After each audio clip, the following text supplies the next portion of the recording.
오늘 리뷰 들어가기 앞서 1화 리뷰할 때 18기 역대급 비주얼이라고 했었는데요.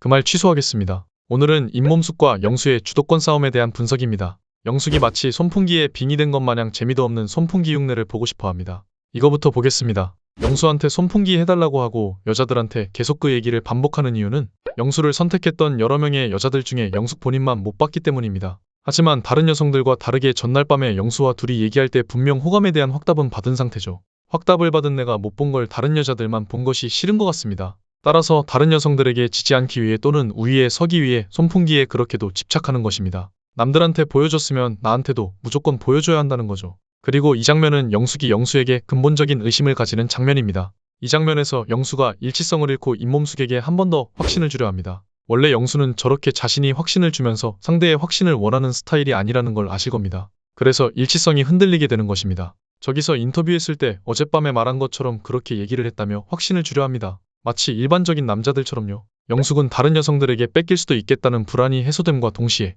혹시나 영수가 가치가 낮을 수도 있겠다는 원초적인 불안이 같이 피어나게 됩니다. 이 원초적인 불안은 의식 수준에서 일어나는 것이 아닙니다. 그래서 표정을 보면 뭔가 아리까리한 표정을 하고 있습니다. 웃고 있다가 저 말을 하는 의도가 예측되는 순간 아주 잠깐 표정이 굳었다가 다시 웃습니다. 그 후 현숙이 내려와 영수에게 10분만 얘기하자고 하니 영숙은 다시 다른 여성들에게 뺏길 수도 있겠다는 불안과 동시에 가치 높은 여성의 선택으로 원초적인 불안이 다시 해소됩니다. 다음 장면은 영숙과 영수의 1대1 밤샘 데이트입니다. 영숙은 다른 여성들이 끼어들지 않는 이때가 기회였고 무조건 결판을 봐야 하는 상황이었죠. 여기서 첫 장면을 보면 영수가 뜬금없이 어제는 해결되었던 장거리 문제를 들고 옵니다. 영수는 영숙이 확실히 자신에게 끌리고 있다는 것을 알고 있는 상태입니다. 지금 영숙의 상황을 보면 영수에게 여태껏 올인했었고 다른 선택지를 고르기 어려운 상황입니다. 이미 매몰 비용이 많이 쌓여 있으며 다른 남자를 선택한다고 하더라도 다른 여성들이 선택하지 않은 남자 중에 골라야 하기 때문에 리스크가 큰 상태입니다. 여성들이 선택한 남자와 여성들이 아무도 선택하지 않은 남자를 마케팅으로 비유하자면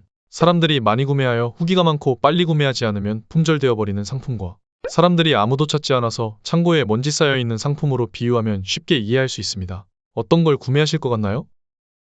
영수는 영숙이 다른 선택지를 택하기 어렵다는 것을 잘 알고 장거리 문제 얘기를 꺼낸 것입니다. 일종의 자격박탈인 거죠. 전날 밤 둘이 얘기할 때 장거리에 대한 얘기가 나왔었습니다. 그러니 영숙이 본인이 올라가겠다고 합니다. 그렇게 영수는 본인이 원하는 대답을 얻고 나를 선택한 여성 중에 영숙에게 확답을 줬죠. 그리고 오늘 장거리 문제 얘기로 그 확답을 빼앗습니다. 이렇게 되면 영숙에게 영수는 더 이상 안정적인 대상이 아니게 되며 불완전한 대상으로 전환되기 때문에 우선순위에서 최상단으로 올라가게 됩니다. 이게 무슨 말이냐면 만약 평범한 일반 남자와 의사인 남자가 동시에 내일 8시에 보자고 한다면 누구와 우선적으로 만나실 건가요?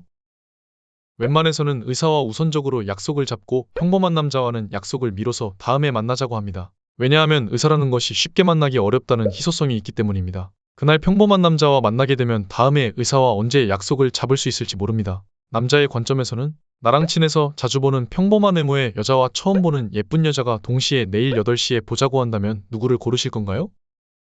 당연히 후자를 고를 겁니다. 저 두 가지 예시의 공통점은 쉽게 만날 수 없는 희소성이라는 가치를 띠고 있습니다. 그에 따라 우선순위가 결정됩니다. 이게 심리적 우선순위입니다. 영수는 확답을 줬다가 뺏음으로써 영숙에게 쉽게 만날 수 없는 남자라는 희소성을 띱니다. 영수는 처음에는 불안전한 대상이었다가 영숙에게 확신을 줌으로써 안정적인 대상으로 들어왔습니다. 하지만 다시 불안전한 대상으로 전환되었기 때문에 쉽게 만날 수 없는 존재가 되어 다시 강제로 우선순위가 올라가게 됩니다. 사실 영수는 영숙의 잇몸위에서 놀고 있기 때문에 영숙이 아무리 머리를 굴려봐도 관계의 주도권을 가져오기에는 쉽지 않습니다. 영숙이 자신은 긍정적인 사람이 좋고 어제 현실적인 부분을 이미 얘기했었는데 왜 그걸 또 언급하냐며 영수가 본인에게 미안한 감정이 들도록 프레임을 만들려 합니다.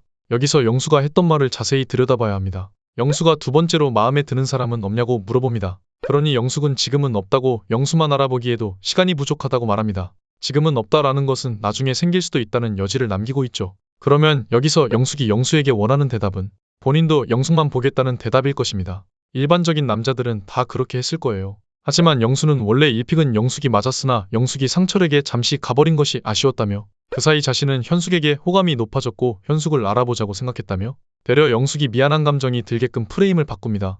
실제로 영숙이 간본다고 상철을 택했었으니까 뭐라고 할 수도 없습니다. 이로 인해 불안함이 커진 영숙은 영수에게 나는 한 명밖에 없다며 불쌍한 표정을 지으며 매달립니다. 그리고 다음 장면을 보면 영수가 사치를 부리는 것에 대해 얘기합니다. 갑자기 영숙의 펜던트가 어디 거냐고 물어보는데요.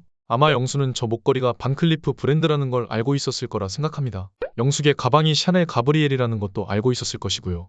이 질문은 영숙이 당황하고 불안해하는 걸 유도하여 마음대로 주무를 수 있는 프레임을 구축하는 걸로 보여집니다. 그리고 그 후 영숙이 자다 일어났는데 뜬금없이 부축을 합니다. 누가 보면 다리라도 부셔진 줄 알겠습니다. 일반적으로 자다 일어났는데 부축은 안 하지 않나요? 영수는 스킨십을 참 좋아하는 것 같네요. 그리고 오늘 영자와 광수에 관한 얘기도 하려고 했었는데요. 저번 편에도 말했다시피 영자는 광수에게 본능적인 끌림을 느끼지 못하고 있습니다. 자신만 바라봐주니 이성적 판단에 의한 선택은 할 수 있겠죠. 영자가 광수에게 끌릴 수가 없는 진짜 이유에 대해 나중에 분석해볼까 합니다. 오늘 영상은 여기까지고 다들 건강하세요. 감사합니다.